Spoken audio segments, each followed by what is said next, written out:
খাদ্য দপ্তরের উদ্যোগে আয়োজিত আলোচনা সভায় অংশগ্রহণ করলেন খাদ্যমন্ত্রী সুশান্ত চৌধুরী। রবীন্দ্র ভবনে এই কর্মসূচির আয়োজন ছিল এবং এই কর্মসূচিতে অংশগ্রহণ করে সরাসরি সংবাদ মাধ্যমের মুখোমুখি হয়ে তিনি প্রতিক্রিয়া ব্যক্ত করেছেন। উদ্বোধনী পর্বে খাদ্য দপ্তরের অন্যান্য পদস্থ আধিকারিকরা উপস্থিত আছেন। খাদ্যমন্ত্রী সুশান্ত চৌধুরীর উপস্থিতিতে এই আলোচনা সভায় বেশ কয়েকটি বিষয় সেখানে উঠে আসে। মূলত খাদ্য দপ্তরের উদ্যোগে পশ্চিম জেলার বিভিন্ন বাজারের ব্যবসায়ী এবং মালিক প্রতিনিধিদের পাশাপাশি কনজিউমার ক্লাব মেম্বার, মার্চেন্ট অ্যাসোসিয়েশনের প্রতিনিধি এবং অন্যান্যরা এই আয়োজনে অংশগ্রহণ করেছেন।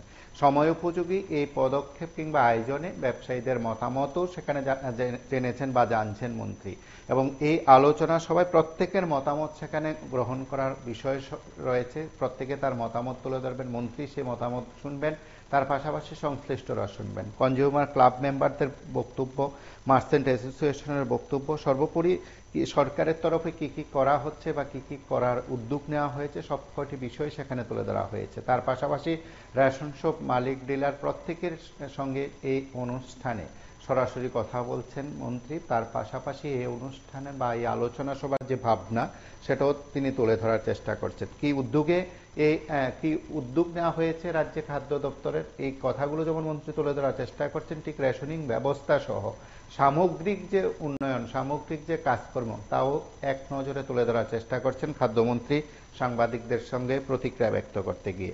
আমরা তার বক্তব্যের অংশবিশেষ শুনব।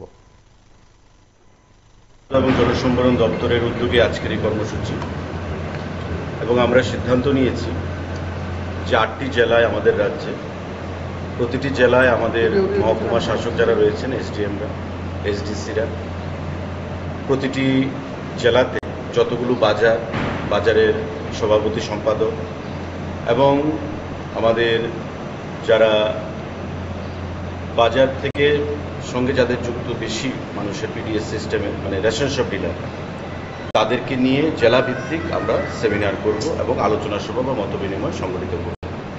আজ থেকে আমরা সূচনা করলাম পশ্চিম জেলা ভিত্তিক, তারপরে আমরা সিপাহীজলা, উদয়পুর, বিভিন্ন জায়গায় আমরা করব, 8টি জেলায় করব। মুদ্রা কথা হচ্ছে যে আপনারা দেখেছেন যে বিভিন্ন সময় বিভিন্ন পণ্য সামগ্রীর আর্টিফিশিয়াল ক্রাইসিস তৈরি করার চেষ্টা করা হয়, এবং বিভিন্ন সময়ের আগরতলা আসামের মধ্যে রাস্তার মধ্যে যদি কোথাও ডিরেলমেন্ট হয় বা কোথাও রাস্তায় যদি কোনো পরিস্থিতির অবনতি ঘটে, তবে আগরতলা এবং সারা রাজ্যের মধ্যে জিনিসপত্রের নিত্য প্রয়োজনীয় সেখানে একটা দ্রব্য বৃদ্ধি ঘটে দামে। তো সেটাকে যাতে না ঘটে তার জন্যে প্রশাসন এবং আমাদের যারা রেশন শপ ডিলার, আমাদের যারা বাজারের যারা মার্চেন্ট অ্যাসোসিয়েশনের বিভিন্ন বাজারের যারা কমিটির পদাধিকারীরা রয়েছেন, তাদের মধ্যে একটা সমন্বয় সাধন করা এবং একে অপরের সঙ্গে সহযোগিতার মাধ্যমে, আন্ডারস্ট্যান্ডিংয়ের মাধ্যমে যাতে আমরা নিত্য প্রয়োজনীয় জিনিসের মূল্য সামগ্রী সেখানে কন্ট্রোলের মধ্যে রাখতে পারি দামগুলো, সেই বিষয়ে আমাদের এই মিটিং। এখানে বিস্তারিত বিষয় নিয়ে আলোচনা করা হবে। পশ্চিম জেলার অধীন যারা এসডিএমরা রয়েছেন, মোহনপুর, জিরানিয়া এবং আমাদের সদর, এই 3 মহকুমার এসডিএমরা থাকবেন, আমাদের ফুডের ডাইরেক্টর আছেন, আমাদের এসডিসিরা থাকবেন, এবং বাজারের বিভিন্ন, বিশেষ করে আগরতলার বা পশ্চিম জেলার যে ইম্পর্টেন্ট বাজারগুলো, গোলবাজার, বটতলা, জিবি বাজার, দুর্গাচমনি, লেকচমনি, মঠচমনি বা মোহনপুর, জিরানিয়া, বিভিন্ন যে গুরুত্বপূর্ণ বাজারগুলো যাদের উপর নির্ভর করে অ্যাকচুয়ালি জিনিসের মূল্য বৃদ্ধি হবে না কমবে না কন্ট্রোলে থাকবে, এবং কালোবাজারে নিয়ন্ত্রণ করা, এই সমস্ত বিষয় নিয়ে আমরা আলোচনা করব। এবং প্রশাসনের সঙ্গে, রেশন শপের সঙ্গে এবং আমাদের বাজারের সঙ্গে যে সিঙ্ক্রোনাইজেশন, যে একটা যোগসূত্র, কোঅর্ডিনেশন, সেই জিনিসটা আমরা করতে চাইছি। তার জন্য আমরা মহকুমার বাইরে গিয়ে আমরা জেলা ভিত্তিক, রাজ্য ভিত্তিক আমরা বিভিন্ন সময় করেছি, আপনারা দেখেছেন। এখন আমরা জেলা ভিত্তিক এই সভাগুলোর উপর, মত বিনিময়গুলোর উপর আমরা জোর দিচ্ছি। আজকে সেই বিষয় নিয়ে পশ্চিম জেলা ভিত্তিক আজকের এই মিটিং রবীন্দ্র ভবনে অনুষ্ঠিত হচ্ছে। আগামী দিনে আমরা অন্যান্য জেলা ভিত্তিক এই সভাগুলো করব।